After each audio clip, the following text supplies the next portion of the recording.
आदाब, सत श्री अकाल सभी को। क्या मैं आप लोगों के लिए ऑडिबल हूँ? सुनाई पड़ रहा हूँ मैं आप सब लोगों को? आवाज आ रही है आप लोगों को? बहुत बढ़िया। आज मैं आप लोगों के लिए एक बहुत प्यारी सी चीज लेके आया हूँ जिसका नाम है फर्स्ट ईयर। प्यारी सी चीज तो क्या बोलेगी। हाँ, तुम लोगों को बहुत बड़ा एक टेंशन था कि यार डीएमएलटी फर्स्ट ईयर में लोकेश सर नहीं आ रहे, एल के सर नहीं आ रहे, इनकी क्लास नहीं हो रही, बाकी सब कुछ आ रहा है। तो मैं एक हम आप लोगों से जानना चाहते हैं एक चीज कि आप लोग जितने भी ऑनलाइन वाले बच्चे हैं, एक तो कंटिन्यूटी आप लोग नहीं रहते हो। हमने नोटिस किया कि आप लोग कंटिन्यू नहीं रहते, है ना। तो आप लोग लिए लाइव क्लासेस भी हैं और रिकॉर्डेड क्लास भी। आप लाइव के बाद में उसको रिकॉर्ड भी दोबारा देख सकते हो। ऑनलाइन वाले बच्चों के लिए सबसे बड़ी खास बात है। ऑफलाइन वाले जो बच्चे हैं, ऑफलाइन वाले बच्चों के लिए और भी खास बात यह है कि ऑफलाइन वाले जितने बच्चे हैं वो हमारे साथ साथ में ऑनलाइन यहाँ पर ऑनलाइन जो मिलेगा वो ऑफलाइन वाले बच्चों को मिलेगा। और ऑफलाइन वाले बच्चों के लिए क्या है, रिवीजन भी हमारे साथ इस बार इंक्लूड किया गया है, तो रिवीजन भी आप लोग कर सकते हैं, राइट। तो बिग अनाउंसमेंट है, बिग लॉन्चिंग है हमारे एक स्पेशल बैच के लिए जिसका नाम है आरपीएमसी 2020-21 फर्स्ट ईयर। और ये जो फर्स्ट ईयर बैच है वो LT, RT, OT, ECG, CLT, opto, उन सभी बैचेस के लिए है। और एक चीज मैं कहना चाहूंगा कि यहां पर जितनी फैकल्टीज आपको दिख रही है, ये केवल दिख रही है। इतनी फैकल्टीज और है जो भी आपको दिख नहीं रही है, वो अपना काम कर रही है, राइट। और भी फैकल्टीज है जो आपको 4 फेज दिख रहे हैं, इतने ही लगभग 13 फैकल्टीज अपने पास में है।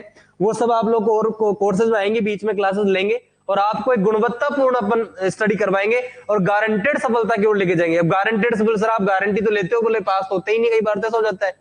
रेगुलरिटी, अगर आप मेरे पहले दिन कोर्स की लॉन्चिंग से लेकर अंत तक जुड़े हुए हो तो कोई माई का लाल और माई की लाली ऐसा नहीं है जो आपको फेल करवा दे। लेकिन आपको पहले दिन से लेकर अंतिम दिन तक जुड़ना पड़ेगा। आते हो 3 दिन पहले और पास हो गए तो कंधे उचका के चले जाते हो, और फेल हो गए तो कोई बात नहीं, एक में ही तो रहे हैं, 4 तो पास हो ही गए। तो वो नहीं करना। फेल है तो एक में तो भी फेल है और 4 में फेल है तो भी फेल है। तो रेगुलरिटी बहुत मायने रखेगी, राइट। चलिए आगे बात कर लेते हैं। तो आरपीएम से 2020-21 के लिए टॉप फैकल्टीज है जो एसएमएस और एम्स से होंगी, और आरयूएचएस से भी फैकल्टीज आ गई हैं। तो मैं आरयूएचएस भी इसके अंदर ऐड करना पड़ेगा। कुछ फैकल्टीज अपने आरयूएचएस से भी ऐड हो गई हैं जो कि और हमारे कोर्सेज उनके लिए क्लासेस लेंगी। तो हम आपको बता दें कि LT, RT, OT, ECG, CLT, ऑफ्टो, डीबीबीटी, तमाम तरह के कोर्सेज आप लोगों को यहाँ पर मिलेंगे। आप वहां से एनरोल कर सकते हो। जो बच्चे ऑनलाइन क्लास लेना चाहते हैं, हेलिक्स पैरामेडिकल ऐप डाउनलोड करें। डाउनलोड करने के बाद में आप लोगों को क्या मिलेगा, वहां पर कोर्स को परचेज करें, आप लोगों को वहां क्लासेस मिलना चालू हो जाएंगी। रेगुलरली क्लासेस आप लोगों के लिए होंगी, राइट। चलिए, मेरे को यहाँ भेजा गया आप लोगों के लिए जितने भी एलटी है, आरटी है, ओटी है, सभी के लिए, राइट। मैं एक बार थोड़ा सा अपनी वॉल्यूम का एक बार कुछ मुझे अनाउंस करना है।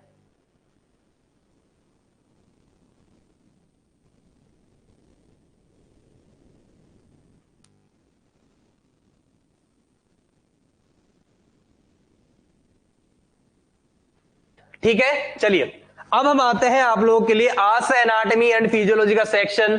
मुझे मतलब एल के शर्मा को दिया गया है, तो मैं आप लोगों के लिए लेकर चल रहा हूं सीधा। आइए, तो डीएमएलटी के साथ साथ वैसे ही सेशन जो हो रहा है मैं आपको बता दूं, डीएमएलटी के साथ साथ बहुत सारे बच्चों को डाउट में होता है कि सर तो केवल डीएमएलटी पढ़ाते हैं। बहुत गलत बात। देखो, एनआरटी फिजियोलॉजी सभी सब्जेक्ट में तो डीएमएलटी बड़ा बड़ा, उसके अलावा कहां कहां डीआरटी में आप लोग लिए आता है, ठीक है, डीओटीटी में भी आता है, ठीक है, डीसीजे में भी आता है, ठीक है।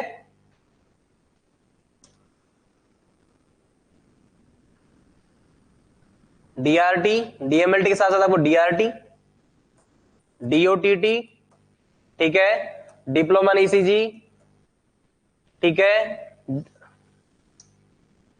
डिप्लोमा इन ईसीजी, डीसीएलटी और तमाम ईटीसी में लगा देता हूं लास्ट में। ये तमाम तरह के जो आपके कोर्सेज हैं,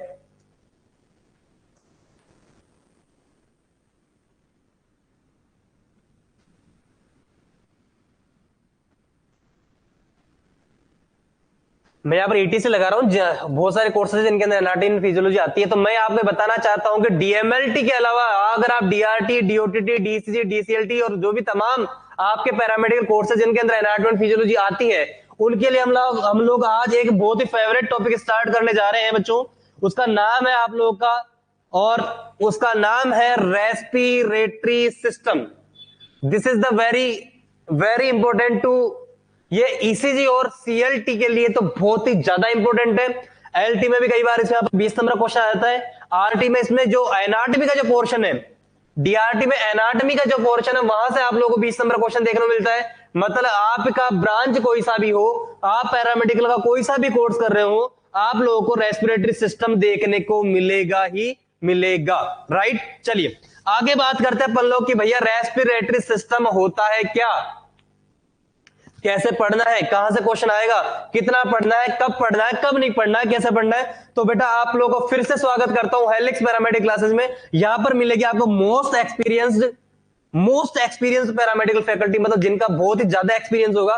कोचिंग के तमाम है, कोचिंग हजार है, लेकिन एक्सपीरियंस नहीं है तो कोचिंग का रिजल्ट बर्बाद होता है। और वो क्या करते हैं फिर वो कोचिंग वाले, अरे यार उस कोचिंग को कैसे परेशान करना है, उसके बच्चों कैसे फोन करना है, अरे उसको फोन करो, अरे वो करो, वहां पर 2 बच्चे भेजो, ये तुम यही करते रह जाओगे और helix will be on the high. ठीक है, चलो तो आप पढ़ रहे हैं एल के सर के साथ में, माई सेल्फ एल के, मैं आप लोगों के साथ में स्टार्ट करने जा रहा हूं रेस्पिरेटरी सिस्टम। चलिए बढ़ते हैं एकदम रफ्तार के साथ में। चलिए रोकना मुश्किल होगा क्योंकि अब धावे के साथ में हूं। रेस्पिरेटरी सिस्टम श्वसन तंत्र बोलते हैं बच्चों। रेस्पिरेटरी सिस्टम मतलब श्वसन तंत्र। श्वास क्यों लेते हैं इसके बारे में चर्चाएं करेंगे। क्यों लेते हो तुम श्वास? श्वसन तंत्र हिंदी में इसे बोला जाता है श्वसन तंत्र। हालांकि हिंदी से मेरे को थोड़ा चिढ़ है तो मैं रेस्पिरेटरी सिस्टम आज के बाद बोलने वाला हूं। इस टॉपिक का नाम है रेस्पिरेटरी सिस्टम। और ये जो है सारे सिस्टम, जब बेटा अगर आदमी मरेगा या जिएगा श्वसन तंत्र पे डिपेंड करेगा, इसलिए बड़ा इंपॉर्टेंट है। आई बात समझे? करते हो नाक चेक करते हो, मर गया कि नहीं मरा, बस तो नहीं रहा, हाँ, और जब फाइनली चलो सलट गया, ऐसा ही होता है। तो रेस्पिरेटरी सिस्टम बड़ा इंपॉर्टेंट है, बोलो हाँ है ना। चलो बहुत बढ़िया बेटा सुनो, ये रेस्पिरेटरी सिस्टम, आप लोगों ने शाहरुख खान का गाना सुना होगा, सांस में मेरी सांस में तेरी सांस मिले, ये सब कुछ ऐसी बातें नहीं है बिल्कुल भी। सांस में तेरी ऐसा कुछ था है ना, वो गाना मैंने सुना। तो ये सांस वास मिलना करना नहीं, ये सब मोह है। ऐसा रेस्पिरेटरी सिस्टम में कहीं नहीं लिखा हुआ है कि सांस में तेरी सांस मिले तो मुझे सांस आए, ऐसा बिल्कुल नहीं है। सांस आने के लिए बेटा एक पूरा सिस्टम है बॉडी के अंदर, है ना। मैं सुन रहा था एक पिछली बार क्लास में हम क्लास ले रहे थे, तो बच्चा बताओ, मैं बहुत सीरियस कंडीशन में, कि आप लोग ये बताओ कि हम सांस कैसे लेते हैं। तो बच्चा बोलता है सर सांस है मेरी सांस मिले तो मुझे सांस आए। ऐसा बिल्कुल नहीं है। रेस्पिरेटरी सिस्टम एक बाकायदा एक सिस्टम है। और सिस्टम क्या होता है उसके बारे में बात करते हैं। देखिए ये हमारी सेल है। सेल, बहुत सारी सेल मिलकर क्या बनाती है? टिश्यू बनाती है। क्या बनाती है बेटा? टिश्यू। और बहुत सारे टिश्यू मिलकर क्या बनाते हैं बेटा? ऑर्गन। और ऑर्गन बहुत सारे मिलकर क्या बनाते हैं? सिस्टम। बोलो हाँ है ना। तो हम कौन सा सिस्टम पढ़ रहे हैं बेटा? Respiratory system. हम कौन सा सिस्टम पढ़ रहे हैं? रेस्पिरेटरी। तो रेस्पिरेटरी सिस्टम में बहुत सारे ऑर्गन्स होंगे, बोलो हाँ है ना। तो होते हैं, नोज होती है, नेजल कैविटी होती है, फेरिंग्स होते हैं, लंग्स होते हैं, तो बहुत सारे ऑर्गन्स पढ़ेंगे, बोलो हाँ है ना। तो आपके रेस्पिरेटरी सिस्टम में बहुत सारे क्या होते हैं? ऑर्गन्स होते हैं, राइट।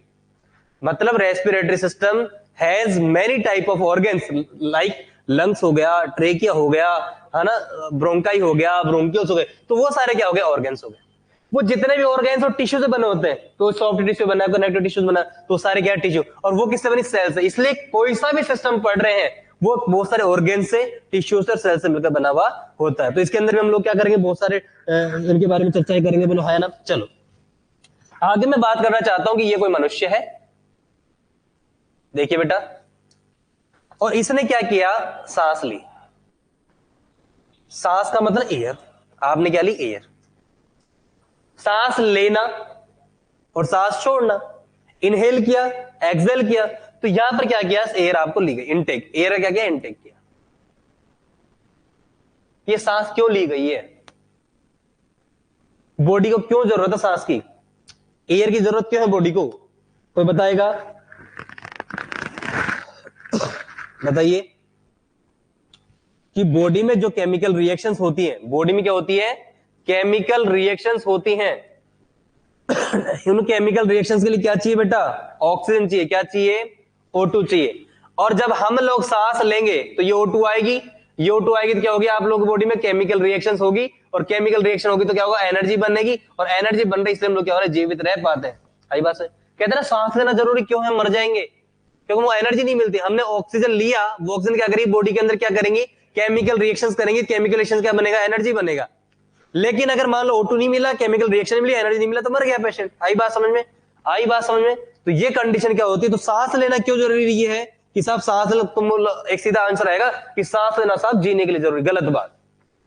हम जी ले रहे हैं कि एनर्जी नहीं मिल रही। एनर्जी क्यों नहीं मिल रही? हमने एयर ली, एयर का इंटेक हुआ, इंटेक किया तो O2, एयर में बहुत सारी मात्रा में वायु होती है, वायु जैसे O2 भी होगी, N2 भी होगी, CO2 भी, लेकिन प्रॉपरली क्योंकि हमारा बॉडी O2 को बेसिकली कंज्यूम करता है, केमिकल रिएक्शन करता है और एनर्जी प्रोवाइड करता है। तो इस तरह से क्या होता है आप लोगों को, आपके एनर्जी के लिए क्या है, केमिकल रिएक्शंस के लिए एनर्जी उत्पन्न करने के लिए क्या जरूरत होती है? O2 की जरूरत होती है। आई बात समझ? मान लीजिए ये कोई टिश्यू है, ये क्या बेटा? टिश्यू, इसके अंदर केमिकल रिएक्शंस हो रही है, मतलब इस O2 का यूज कहां हो रहा है?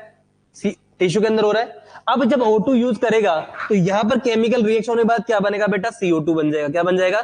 CO2। और ये CO2 इसी रास्ते के द्वारा बाहर कर दी जाती है। अब क्या होगा? एयर का ये इनटेक हो गया, अब ये हो गया बाहर की ओर, ये बाहर की ओर आ गया। अब बाहर की ओर जो वायु आएगी, O2 तो यूज कर ली, बाहर क्या आएगा?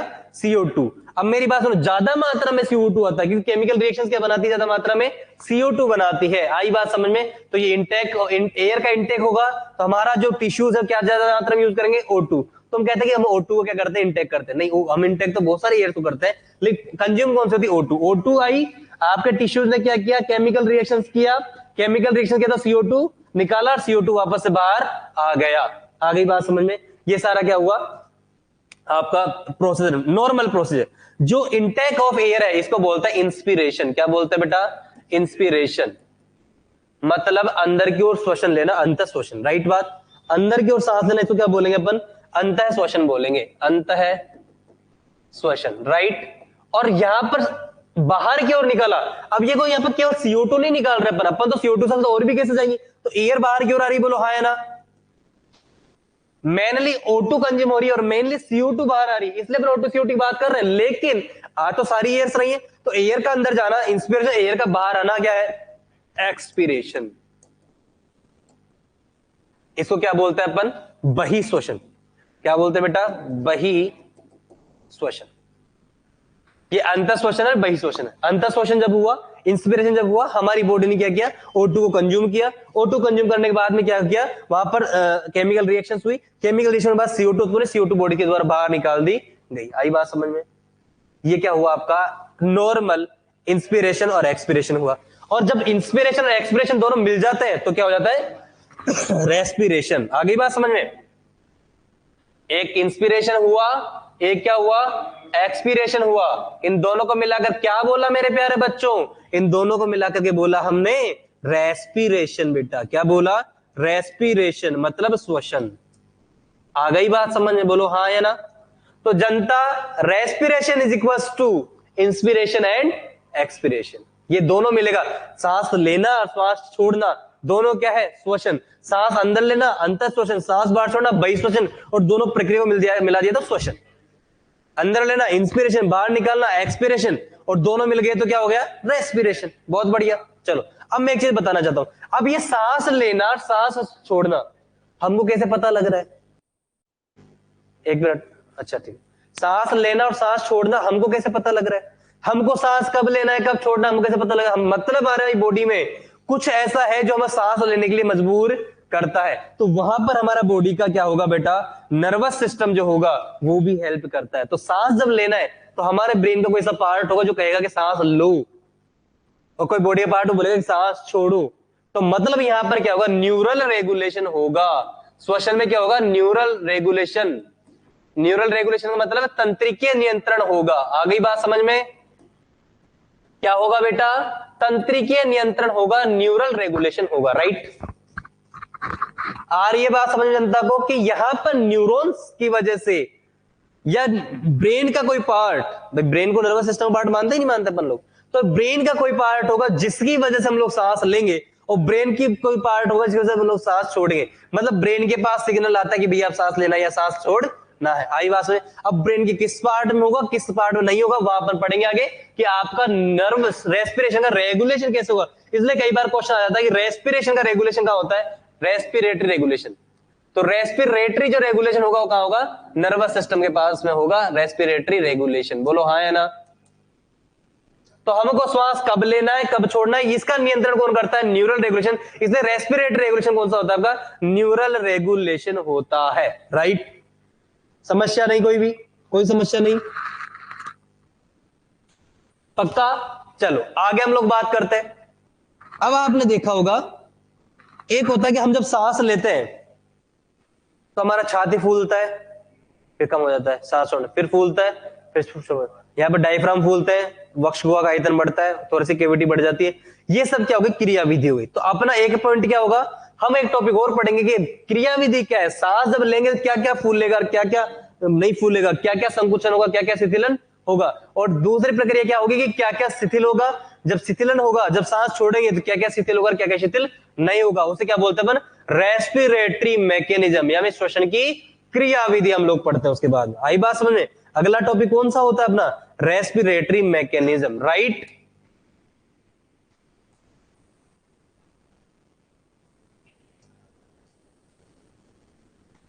आगे बात समझ में। फिर हम लोग क्या पढ़ते हैं, रेस्पिरेटरी मैकेनिज्म।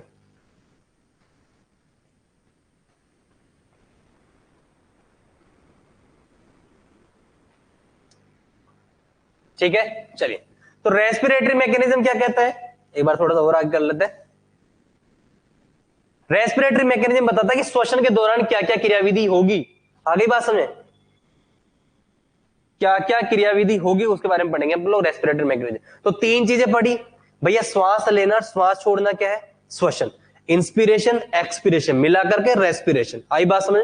अब फिर हम पढ़ेंगे कि भैया जब हम लोग सांस लेंगे तो इसका नियंत्रण किसके पास में, अपने ब्रेन के पास में। ब्रेन के अंदर कौन सा पार्ट होगा अपन आगे पढ़ेंगे। तो जो रेस्पिरेशन का रेगुलेशन होता है वो कौन करता है, आपका न्यूरॉन। तो इसको क्या बोलते हैं, neural regulation of respiratory mechanism. आई बात। तो रेस्पिरेटरी रेगुलेशन कौन करता है, आपका न्यूरल, मतलब ब्रेन वाला पार्ट करता है, ब्रेन का कोई हिस्सा करता है। आई बात है। जब सांस लेंगे तो हमारी क्रियाविधि, सांस आगे पीछे कैसे होगा, वक्षीय गुहा, थोड़ी सी कैविटी आगे पीछे कैसे होगी, कहाँ का आयतन बढ़ेगा, कहाँ का आयतन नहीं बढ़ेगा, कहाँ पर एयर घटेगी, कहाँ पर एयर नहीं घटेगी, ये सारी चीजें आप लोगों को पढ़ोगे कहाँ पे, आपके।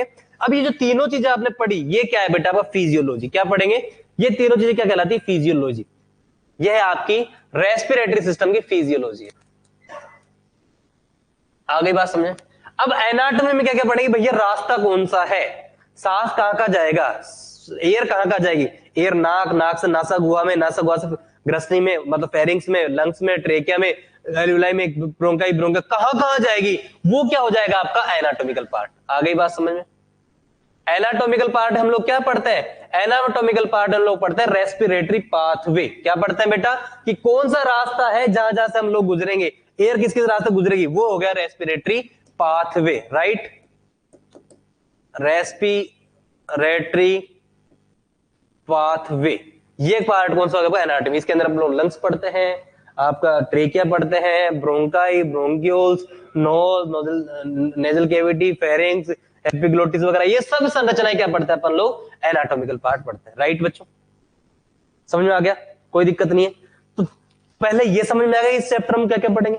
इस चैप्टर हम लोग ये पढ़ेंगे कि इंस्पिरेशन के लिए कौन कौन जरूरी है, एक्सप्रेशन के लिए कौन कौन जरूरी है, उनकी मैकेनिज्म क्या है, न्यूरल रेगुलेशन क्या है, और वो क्या क्या है, आपका एनाटॉमिकल पार्ट क्या क्या है। एक टॉपिक और पढ़ेंगे यार, ऐसा नहीं जोड़ेंगे। और वो टॉपिक डीएमएलटी में हर बार लगभग कहीं कहीं से पूछ लेता है, डीएमएलटी के और में भी खूब पूछ लेता है, ईसीजी में भी खूब पूछ लेता है, सीएलटी में भी खूब पूछ लेता है। ये बेटा मेरा टिश्यू है, ये O2 लेगा और यहां से CO2 निकलेगा। तो मेरी बॉडी के बहुत सारे टिश्यूज में अलग अलग सांद्रता का O2 CO2 जाता है। आई बात में, जैसे लंग्स के आसपास जैसे पल्मोनरी आर्टरीज जुड़े हुए टिश्यूज, उनके अंदर अलग सांद्रता में जाएगा। तो अलग अलग सांद्रता के टिश्यूज में क्या जाता है, अलग अलग सांद्रता क्या जाता है, O2 और CO2 जाता है। इसको बोलते हैं, मतलब O2 का टिश्यूज तक जाना और CO2 को बाहर निकालना।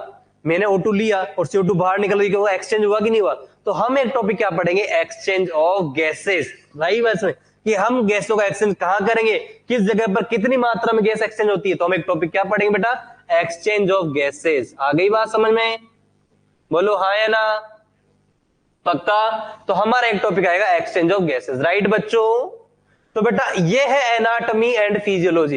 एनाटॉमी के अंदर हम लोग ये बात करते हैं कि हमारा रेस्पिरेटरी पाथवे क्या है, मतलब नोज से लेकर एल्वुलाई तक हम लोग बताएंगे अभी आपको रेस्पिरेटरी पाथवे। नोज से लेकर एल्वुलाई तक का जो पार्ट है, नोज हो गया, नेजल कैविटी हो गया, फेरिंग्स हो गया, लेरिंग्स हो गया, ट्रेकिया हो गया, ब्रोंकाई हो गया, प्राइमरी ब्रोंकियल हो गया, secondary bronchial, tertiary bronchial, terminal bronchial, alveoli, lungs, ये सारा पार्ट कौन सा हो गया, रेस्पिरेटरी पाथवे। आगे बात समझे। फिर हमने ये सारा कर गए एनाटॉमिकल। फिजियोलॉजिकल पार्ट हम लोग क्या क्या पढ़ेंगे कि भैया इंस्पिरेशन और एक्सपिरेशन कैसे होता है, कौन रेगुलेट करता है, क्या इसकी मैकेनिज्म होती है, और गैसेस का एक्सचेंज कैसे होता है, ये क्या हो गया आपका फिजियोलॉजिकल पार्ट। तो हम इस चैप्टर में क्या क्या पढ़ेंगे आप लोगों को डिस्कस कर लिया, समझ में आया कि नहीं आया बताओ, आया मजा, आनंद की अनुभूति हुई बच्चों, पक्का?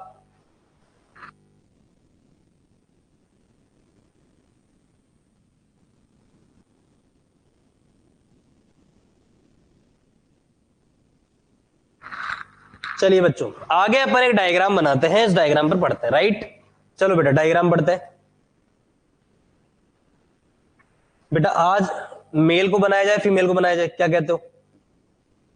मेल बना दिया है?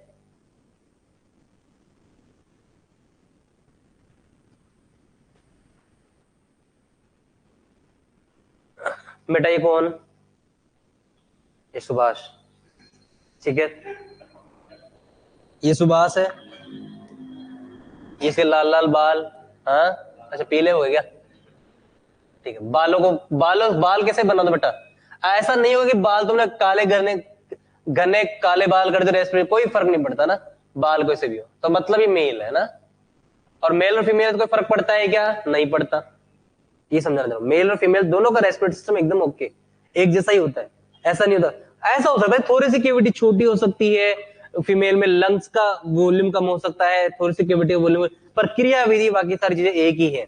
आई बात है, साइज ऊपर नीचे हो सकता है, बाकी सारी चीजें कैसी बेटा एक ही है, राइट? चलिए तो मैं बात कर रहा हूं आप लोगों के जीवन में एक बेहतरीन सा टॉपिक का, जिसका नाम है रेस्पिरेटरी सिस्टम। इसका एनाटॉमिकल पार्ट हम लोग देखते हैं। बेटा ये है नाक, क्या है बेटा? नाक, ये नाक है, और नाक का ये क्या है बेटा? छिद्र है। तो नाक के छिद्र को क्या बोलते हैं? नासा छिद्र, बोलो हाँ है ना?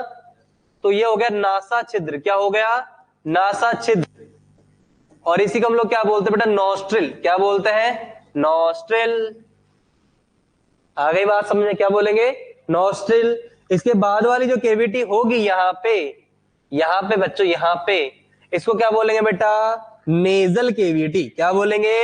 नेजल कैविटी, नासा गुहा, नेजल कैविटी बोलेंगे बच्चा, क्या बोलेंगे रे? नेजल के, हिंदी में क्या बोलते हैं? नासा गुहा, ठीक है। अब आप लोगों ने देखा होगा, बोले साहब नाक दो है, बीच में क्या एक डंडा लगा हुआ है, क्या लगा? डंडा, कपाट बना हुआ है कि नहीं बना हुआ? इधर से इधर को सेपरेट करने के लिए। तो आप लोगों को क्या मिलेगा यहाँ पर? नेजल वेस्टिबुली बोलते हैं इसको। यहाँ पर क्या मिलेगा? नेजल सेप्टम मिलेगा, क्या मिलेगा? Nasal septum. तो आपने देखा होगा नाक के अंदर क्या मिलता है आपको? नेजल सेप्टम देखने को मिलता है, बोलो हाँ है ना? मिलता है, बोलो हाँ है ना? नासा कपाट, नेजल सेप्टम आप लोगों को देखने को मिलेगा। नासा कपाट इसको बोलते हैं मेरे प्यारे बच्चों। तो बेटा ये रहा नाक, जिसमें तुम उंगली देते हो, है ना? कुछ लोग ये देते हैं, कौन से उंगली को फिट करते हो? जो भी हो जाए, अंगूठा तो नहीं जाता, चले जाता है क्या? राइट, हाँ हाँ, छोटी उंगली जाती है, डिपेंड ऑन द नोज है। चलो तो ये क्या है बेटा? नासा छिद्र, क्या है? नासा छिद्र। इसके अंगली, जिसमें तुम अंगुली देते हो, मजा आता है तुम लोगों को? ये खुजली क्या होती है?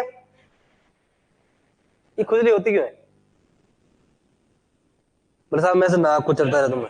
हाँ, डस्ट की वजह से, वेरी गुड, है ना? अब बेटा मैं आपको और बताता हूं कि आप जब नासा छिद्र के अंदर जाओगे तो बेटा आपको गुफा दिखेगी, क्या दिखेगी? गुफा। और गुफा में क्या दिखेंगे? बाल, क्या दिखेंगे? बाल। अज्यूम इट, है ना? अज्यूम, परिकल्पना ना करो, एक गुफा है, गुफा के अंदर क्या है?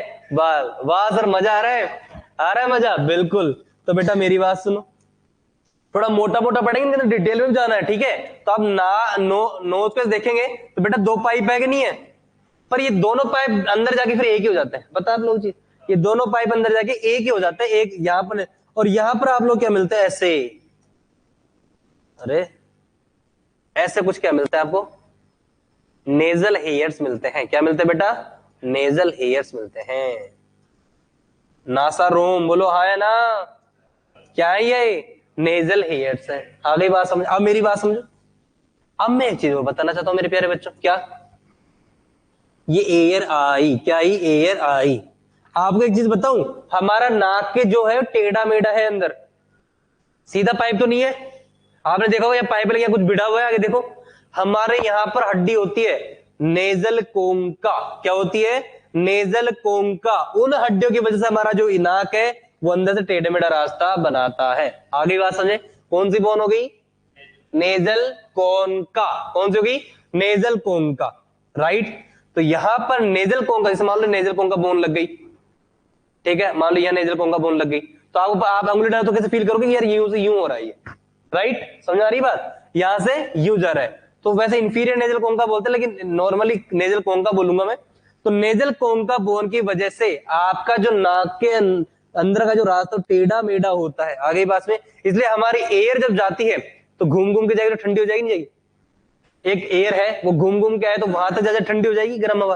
तो हमारे जो बाहर की गर्म हवा है वो नेजल केविटी में, हमारे नेजल सेप्टम के पास में क्या होता है? नेजल कोंका होते हैं। क्या होते हैं बेटा? नेजल कोंका। क्या होते हैं?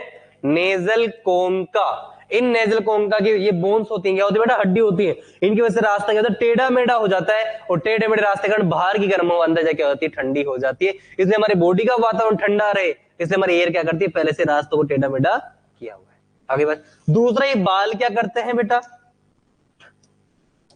बाल क्या करते हैं? तुम लोगों ने देखा होगा, ये बाल जब कटिंग वाला कटिंग करता है तो ऐसे जब कटिंग कर रहे थे बाहर निकल जाते हैं, वैसे नहीं निकलते हैं।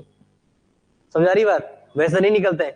इनको भी मन करता है हमारी भी कटिंग होनी चाहिए, और जिस दिन कटिंग हो रही थी बाहर निकलाएंगे यूं, और नाई को दिख जाए, अरे भाई साहब आपके कब से कटिंग नहीं करवाई आपने? और वो भाई साहब टाइम पे कटिंग कराएगा, नाक के बाल भी टाइम पे कटवाने, और वो फिर कैंची लेगा अंदर तक डाले काट देता है। उसको बोलो भैया बार बार काट दो, है ना? क्योंकि ये क्या काम आएंगे? धूल मिट्टी को रोकने का काम करेंगे। क्या काम करेंगे? धूल मिट्टी को रोकने का काम करेंगे, डस्ट को रोकने का काम करेंगे, प्रिवेंशन करेंगे डस्ट। तो डस्ट रोकने का काम करेंगे, बोलो है ना? समझ में आ रहा है? डस्ट रोकने का कार्य कर दिया, हाँ या ना? तो मेरी बात सुनो, ये नाक है, ये नेजल सेप्टम है, ये नोस्ट्रिल है, ये नेजल केविटी, एयर आपका चला गया। एयर जब चला गया तो मैंने आपको बताया कि जो नेजल सेप्टम होता है वहां पर हेयर्स होते हैं, उन्होंने क्या बोला? Nasal hairs. ये क्या काम करेंगे? डस्ट रोकने का काम करेंगे। आपका नेजल कोंका बोन होता है, जिसकी वजह से क्या होती है यार? रास्ता क्या होता है? टेढ़ा मेढ़ा होता है, और हमारी गर्म हवा अंदर जाकर क्या हो जाती है? ठंडी हवा में तब्दील हो जाती है। आगे बात समझ में? बोलो हाँ है ना? चलो आगे बात करें। चलो अब मेरी बात सुनो। अब तुम्हारे जब सर्दी लग जाती है और तुम आते हो, ये कहां से आया? ये कहां से? तुम ना रेट आ रहा, कुछ रेट बोलते हो, मारो रीट आ रहा है, गंदी आ रही है ना, ऐसा कुछ बोल। बच्चे लगे रहते ही हूँ, बच्चों को तो मेरे बचपन में तो रुमाल लगा दिया जाता था, और मैं यूं करके, मैं पूरे नए कपड़े और रुमाल गंदा हो रहा है। सोचो उस बच्चे की क्या, मम्मी लगा करके यूं कर देती है, अब पूरे नए कपड़े पूरा गंदा, हाँ पूरी नाक छिल जाती है वो अलग। और हम लोग अगर फिर वो नहीं करते कैसे आवाज आती है? फन फनी आवाजें आती है ना? देख जैसे आ रही है ना? चलो तो बेटा अब मेरी बात सुनो, ये क्यों हो रहा है? क्योंकि यहां पर क्या है देखो सुनो, यहां पर एक मेम्ब्रेन है। क्या है बेटा? मेम्ब्रेन, जिसको बोलते हैं म्यूकस मेम्ब्रेन। क्या बोलते हैं? Mucus membrane. क्या बोलते हैं बच्चों? म्यूकस मेम्ब्रेन बोलते हैं। और ये म्यूकस मेम्ब्रेन जो होती है, म्यूकस का सिक्रेशन करती, गंदगी आएगी, गंदगी आती है, मेम्ब्रेन क्या करेगी? म्यूकस बनाएगी, और म्यूकस के साथ में गंदगी बाहर निकल जाती है। मतलब डस्ट पार्टिकल्स, मतलब पोलन ऑर्गेन्स, पोलन ग्रेन्स जो होते हैं अपने परागकण वगैरह, ये जब जाते हैं तो उनको रोकने का काम करता है म्यूकस मेम्ब्रेन, काम करता है। कभी कभी हमारी म्यूकस मेम्ब्रेन क्या करती है? जैसे डस्ट पार्टिकल आएगा हमारी बॉडी के अंदर आईजीई एंटीबॉडी बढ़ जाता है। आगे बात समझना, जैसे ही डस्ट पार्टिकल्स आएंगे, जैसे ही पोलन ग्रेन्स आएंगे, जैसे ही बाहर के कण आएंगे, अवांछनीय कण आएंगे, जैसे ही धूल कण आएंगे, हमारा जो म्यूकस मेम्ब्रेन है वो उसके लिए सेंसिटिव हो जाता है, और हमारी बॉडी के अंदर क्या बनाता है? आईजीई एंटीबॉडी बढ़ा देता है। बेटा क्या बढ़ाता है? आईजीई एंटीबॉडी को बढ़ा देता है, और उसको हम लोग क्या बोलते हैं? एलर्जी बोलते हैं। और फिर तुम कितना ही साफ कर लो, नाक छिल जाएगी, लेकिन वो म्यूकस रुकना बंद नहीं होगा। कभी कभी होता है ना, मतलब कुछ भी नहीं है अंदर, कोई गंदगी नहीं है, तुम लगे हुए हो फिर भी नाक आए जा रहा है, आए जा रहा है, मतलब क्या हो गया, एलर्जी हो गया। और उसको कहते हैं सर्दी में खूब होता है यार, जुकाम लग गई यार, एलर्जी हो गई। एलर्जी में क्या होता है, नाक से सिर्फ पानी आता है, कोई गंदगी अंदर जबकि नहीं होती। ऐसा क्यों होता है, बॉडी के अंदर आईजी एंटीबॉडी बढ़ गया, एलर्जी आपका हो गया। आई बात, इतना लिखो एक बार, रफ कॉपी में लिखो, थ्योरी पर चलेंगे बाद में। लिखो फटाफट, स्क्रीनशॉट ले लो बाकी लोग।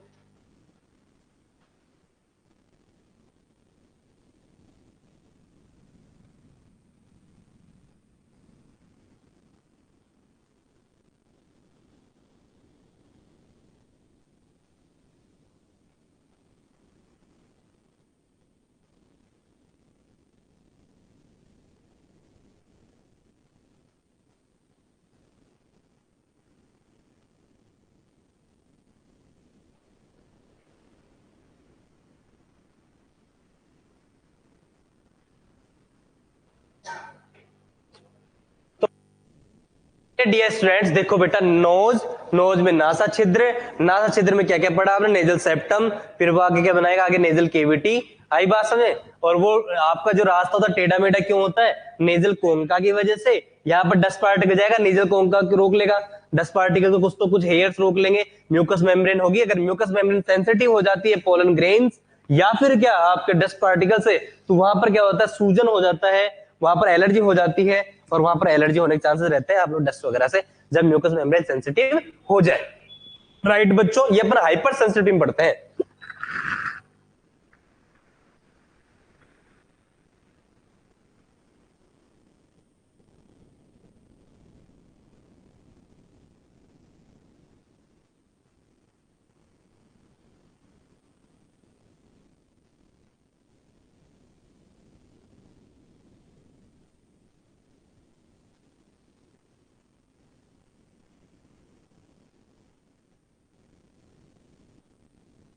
आगे की ओर चर्चाएं करते हैं बच्चों, आवाज आ रही है आप लोगों को, देखो बेटा, अब मैं आप लोगों को नोज ही नहीं पढ़ा, मैं आपको और चीजें पढ़ाना चाहता हूं, ठीक है। आओ बेटा, वक्त आ गया है और चीजें पढ़ने का, हालांकि इसके अंदर अपन और डिटेल्स में पढ़ेंगे, यहीं पर नहीं रुकेंगे, और भी डिटेल्स में पढ़ेंगे, ध्यान रखना।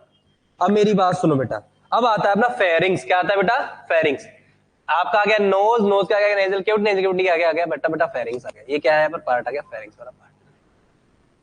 अब बताओ, इस फेरिंग्स और लेरिंग्स से बड़ी समस्या है यार ये, तुम लोगों को दिक्कत ही बहुत बड़ा आता है। देखो, नाक के सामने जो फेरिंग्स है इसको बोलते हैं क्या, नेजोफेरिंग्स। क्या बोलेंगे, नेजोफेरिंग्स। माउथ के सामने का जो एरिया है उसको क्या बोलेंगे बेटा, ओरोफेरिंग्स। ठीक है, यहां पर अपना लंग्स वाला पोर्शन होता है, क्या होता है, लंग्स वाला पोर्शन, सॉरी, लेरिंग्स वाला पोर्शन, मतलब कंठ वाला। इसके सामने जो फेरिंग्स होगा इसे क्या बोलेंगे बेटा, लेरिंगोफेरिंग्स। आ गई बात समझ में। और आगे आप पढ़ोगे कि हमारे मिडिल ईयर से ट्यूब आती है नेजोफेरिंग्स में, जिसको हम लोग क्या बोलते हैं, यू स्टेकियन ट्यूब। आ गई बात समझ में बेटा। ये रहे आपके कान, यहां रहते हैं क्या, यहां रहते कान, तो यहां हो गया कान लगभग। यहां से क्या आएगा, ईयर है बेटा, ईयर। ईयर से क्या होगा बेटा, ट्यूब आएगा। ये ट्यूब आ गया कहां पे, आपके नेजो पर, कहा, थोड़ा सा ऊपर करना था। ओके, ये कलर ले लेते हैं दूसरा। देखो, यहां से एक ट्यूब आएगा ईयर से, ठीक है, और कहां आएगा बेटा, यहां पे नेजो में। राइट, कहां पर आएगा, नेजो में। समझ में आ रहा है। इस ट्यूब को अभी ईयर का कौन सा पोर्शन आएगा, मिडिल ईयर से। मिडिल ईयर से एक ट्यूब आएगी, और कहां आएगी बेटा, आपके नेजोफेरिंग्स ओपन होगी। इस ट्यूब का नाम क्या होगा बच्चों, इस ट्यूब का नाम होगा यू स्टेकियन ट्यूब। क्या नाम होगा, यू स्टेकियन ट्यूब इसका नाम होगा। राइट, आगे बात समझे, चलो। अब इसके आगे की जो जिंदगी है ये तो थी बेटा खास जिंदगी। अब थोड़ा सा पढ़ लेते हैं आम जिंदगी, थोड़ा सा कुछ सिंपल चीजें पढ़ लेते हैं बेटा। देखो सुन लो, आपकी जिंदगी में जब भूचाल आता है तो देखो कैसे आता है। अब आपको जो लेरिंग से इससे जुड़ा हुआ है आपका क्या, एपिग्लोटिस। यहां पर क्या जुड़ा होगा, एपिग्लोटिस।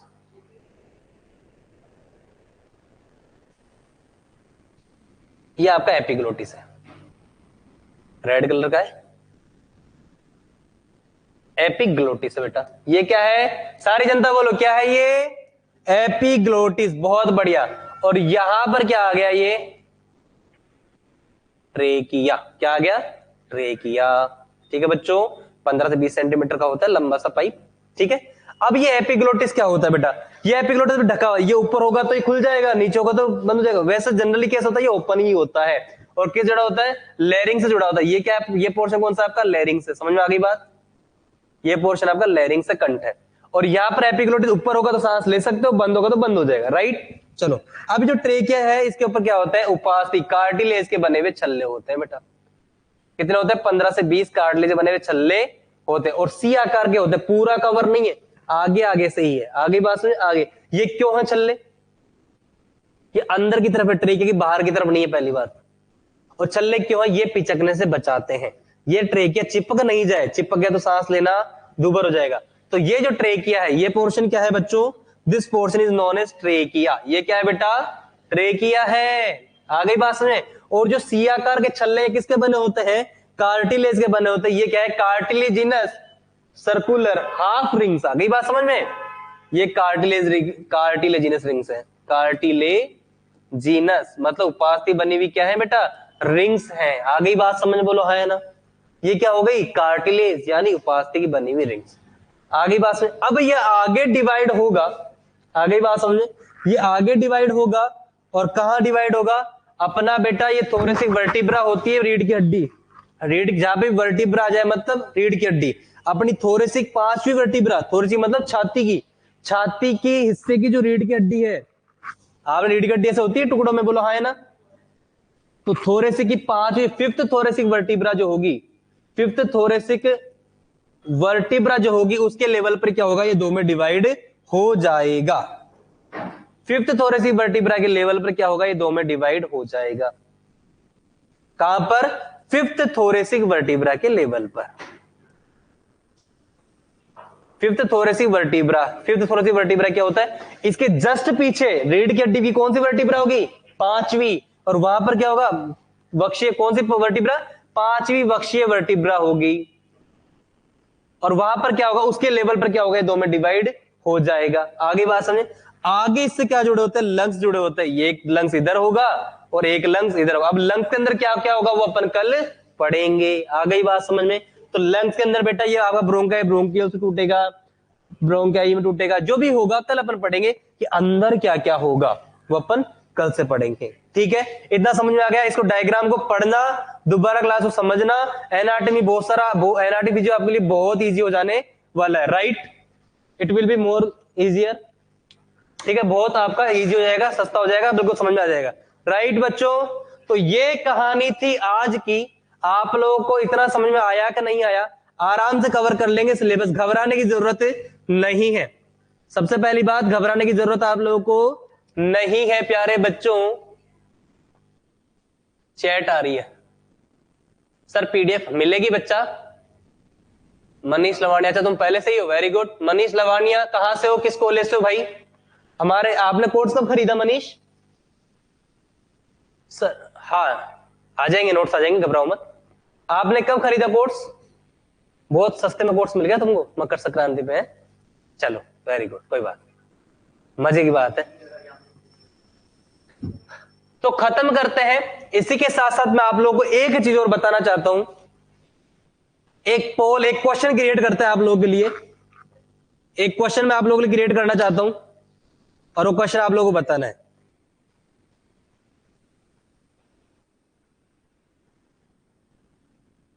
एक क्वेश्चन आप लोग स्क्रीन पे आने वाला है बच्चों।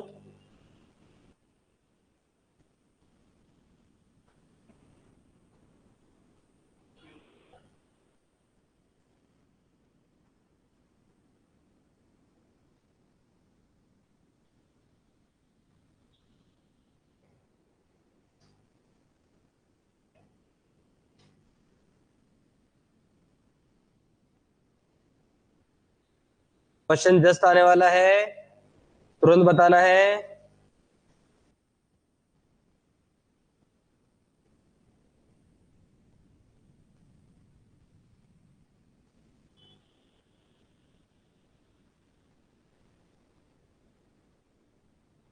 आप लोगों को ये आ चुका है बच्चों, आप लोग स्क्रीन पर, आप लोगों को 15 सेकंड मिलेंगे इसका आंसर देने में। पोल आएगा आप लोग के पास में।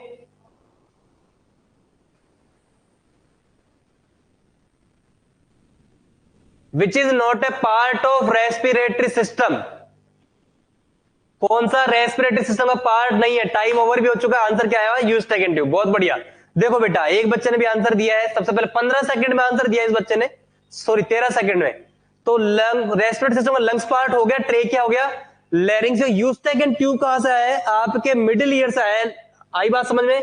तो यूस्टेगन ट्यूब क्या नहीं है? रेस्पिरेटरी सिस्टम का पार्ट नहीं है। आ गई बात समझ में? वो क्या काम कर रहा है? हमारा कान का काम होता है बैलेंस करना, तो बॉडी की बैलेंसिंग के लिए जरूरी होती है वो यूस्टेगन ट्यूब। आई बात समझ? इसके बारे में और पढ़ेंगे यूस्टेगन ट्यूब के बारे में, अभी अपन आगे पढ़ते रहेंगे।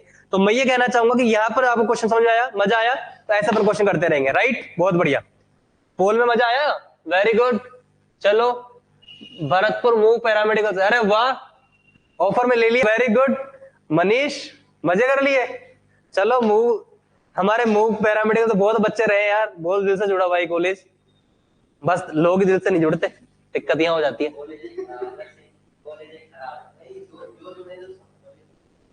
अच्छा ऐसा है क्या? चलो, और इस बार भरतपुर से बहुत बच्चे जुड़ रहे हैं, औरों को जोड़ो मनीष। ऐसे क्या ऑफर मिल रहा है? तुमको भी पैसा मिलता है ना, पता है तुम लोग। चलो देखो, बच्चों को जोड़ते तुम लोग को पैसा मिलता है इस ऐप से, शेयर किया करो नालायक को। ठीक है, चलो बहुत बहुत बधाई हो आप लोगों का, बहुत अच्छा टॉपिक अपन। अब मैं आपको दोबारा से रिवीजन पे ले चलता हूँ कि क्या क्या अपन लोगों ने पढ़ा। तो सबसे पहले हम लोग आते हैं यहाँ पे कि रेस्पिरेटरी सिस्टम जो होता है, एक सिस्टम होता है, सेल होगी, सेल टिश्यू बनाएगी, टिश्यू ऑर्गन बनाएगी, ऑर्गन सिस्टम बनाएगी। मतलब एक सिस्टम, मतलब रेस्पिरेटरी सिस्टम के अंदर बहुत सारे ऑर्गन यहाँ पर देखने को मिलेंगे, बहुत सारे टिश्यूज आपको देखने को मिलेंगे, बहुत सारे सेल्स आप लोगों को देखने को मिलेंगी। आगे हमने बात करी कि भैया O2 का, सॉरी, एयर का इंटेक होना क्या है? इंस्पिरेशन। एयर का बाहर निकलना क्या है? एक्सपिरेशन। और जो यहाँ पर इंटेक और आउटेक होगा, उन पर उस दौरान क्या क्या फैलेगा, क्या क्या सिकुड़ेगा, वो क्या हो गया? Respiratory mechanism. अपने एयर को कब कब अपने को एयर लेनी है, कब छोड़नी है, इसको रेगुलेट कौन करेगा? आपका ब्रेन का कोई पार्ट, तो क्या बोलेंगे? न्यूरल रेगुलेशन बोलेंगे इसको। हमने बताया कि यहाँ पर जो टिश्यूज है वो O2 लेंगे, बाहर की तरफ CO2 छोड़ेंगे, तो यहाँ पर क्या होगा? एक्सचेंज होगा, O2 अंदर, CO2, इस एक्सचेंज ऑफ गैसेस को अपन लोग पढ़ेंगे।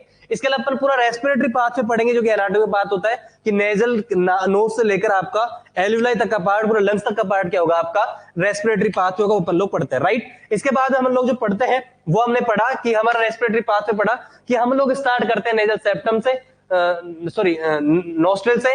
नोस्ट्रिल बाद हमने आपको बताया कि नोजल कौन का रास्ता टेढ़ा मेढ़ा बनाता है, नेजल सेप्टम बताया मैंने आप लोगों को, विभिन्न प्रकार के फेरिंग्स बताए, यूस्टेगन ट्यूब के बारे में बताया मैंने आपको ये बताया कि लैरिंग से जुड़ा होता है आपका एपिग्लोटिस। और मैं आपको एक चीज बता देना चाहता हूं कि एपिग्लोटिस के नीचे जो ये ट्रेके की जो ओपनिंग है, ये सर्कुलर वाली, इसको हम लोग क्या बोलते हैं? इसको बोलते हैं ग्लोटिस। क्या बोलते हैं? ग्लोटिस। ये भी आप लोगों को तैयार होना चाहिए। इसी के साथ कल मिलते हैं धुआंधार पारी के साथ में। ये था आपका रेस्पिरेटरी सिस्टम, श्वसन तंत्र। और बेटा फैला दो, आग लगा दो, और आवाज जानी चाहिए वहां तक जहां तक चमगादड़ों की आवाज जाती है, समझ रहे हो? वहां तक। ठीक है, चलो जाओ, बाय, टाटा।